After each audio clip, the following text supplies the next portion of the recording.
স্বর্ণের দাম হঠাৎ অনেক বেড়ে যাওয়ার পর একটা প্রশ্ন এখন প্রায় সবার মুখে। আসসালামু আলাইকুম রাহমাতুল্লাহ। স্বাগতম মুসলিমাস দিনে। এখন কি এক ভরি স্বর্ণ থাকলেও জাকাত দিতে হবে? অনেক মানুষ ভয় পাচ্ছেন, কেউ দুশ্চিন্তায় আছেন। আবার সোশ্যাল মিডিয়ায় এমন অনেক কথা ছড়াচ্ছে যা শুনে মানুষ আরও বিভ্রান্ত হয়ে যাচ্ছে। কেউ বলছে আগে 7.5 ভরিতে জাকাত ছিল, এখন নাকি নিয়ম বদলে গেছে। স্বর্ণের দাম বাড়ার কারণে 1 ভরিতেই জাকাত ফরজ হয়ে গেছে। কিন্তু একটু থামুন, ইসলাম কি প্রতি বছর নতুন নিয়ম বানায়? না, ইসলামের বিধান কিয়ামত পর্যন্ত অপরিবর্তিত।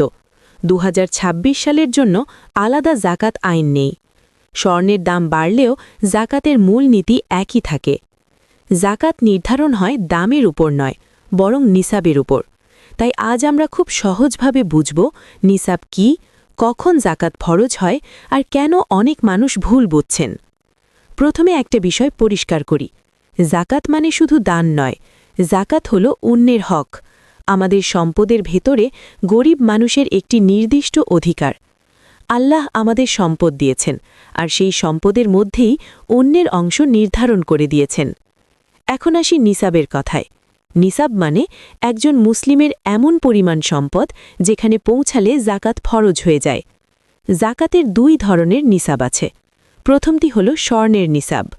স্বর্ণের নিসাব হচ্ছে 7.5 ভরি, অর্থাৎ প্রায় 87.48 গ্রাম স্বর্ণ। যদি কারো কাছে শুধু স্বর্ণ থাকে এবং সেটি 7.5 ভরির কম হয়, তাহলে তার উপর জাকাত ফরজ নয়। ধরুন কারো কাছে 2 ভরি, 3 ভরি বা 5 ভরি স্বর্ণ আছে। সে চিন্তা করছে স্বর্ণের দাম বাড়ায় এখন কি জাকাত লাগবে? উত্তর হল না। শুধু স্বর্ণ যদি নিসাবের নিচে থাকে তাহলে জাকাত ফরজ হবে না। কিন্তু যদি 7.5 ভরি বা তার বেশি স্বর্ণ থাকে, তাহলে পুরো স্বর্ণের বর্তমান বাজার মূল্যের 2.5% জাকাত দিতে হবে।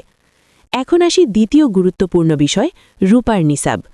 রূপার নিসাব হচ্ছে 52.5 ভরি, অর্থাৎ প্রায় 612 গ্রাম রূপা। অনেকেই এখানেই ভুল করেন, কারণ জাকাত শুধু স্বর্ণ দিয়ে হিসাব হয় না, ইসলামে মোট সম্পদ দেখা হয়। ধরুন কারো কাছে মাত্র 3 ভরি স্বর্ণ আছে, সে মনে করছে তার জাকাত নেই। কিন্তু তার কাছে যদি থাকে নগদ টাকা, ব্যাংকে সঞ্চয়, ব্যবসার পণ্য, সঞ্চিত অর্থ বা বিনিয়োগ, আর সব মিলিয়ে সম্পদের মূল্য 52.5 ভরি রূপার বর্তমান বাজার মূল্যের সমান বা বেশি হয়ে যায়, তাহলে তার উপর জাকাত ফরজ হয়ে যাবে। এখন বুঝতে পারছেন কেন 1 ভরি স্বর্ণ কথাটা ভুলভাবে ছড়িয়েছে? কারণ মানুষ নিসাব না বুঝে শুধু দানের দিকে তাকাচ্ছে। তাই সহজ শর্টকাট মনে রাখুন, স্বর্ণ বেশি, স্বর্ণের নিসাব দেখুন।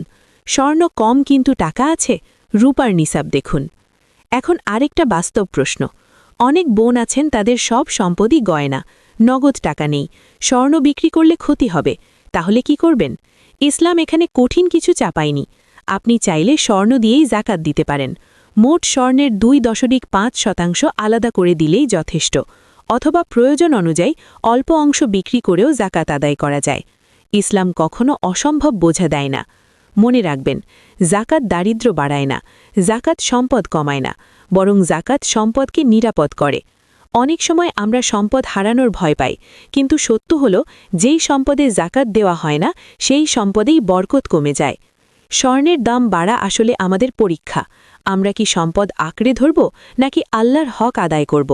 ভাবুন, আপনার দেওয়া জাকাতের মাধ্যমে হয়তো কোনো পরিবারের ইফতার হবে, কোনো শিশুর পড়াশোনা চলবে, কোনো অসহায় মানুষের মুখে হাসি ফিরবে। সেই হাসির মধ্যেই তো বরকত। তাই জাকাতকে ভয় হিসেবে নয়, বরকত হিসেবে দেখুন। ইসলাম সহজ, শরীয়ত সহজ। আল্লাহ বান্দাকে কষ্ট দিতে চান না। সঠিক জ্ঞান নিন, ভুল ধারণা থেকে দূরে থাকুন এবং নিজের সামর্থ্য অনুযায়ী অন্যের হক ফিরিয়ে দিন। ভিডিওটি উপকারী মনে হলে চ্যানেলটি সাবস্ক্রাইব করুন এবং সওয়াবের নিয়তে শেয়ার করুন, যেন আরও মানুষ সঠিক তথ্য জানতে পারে।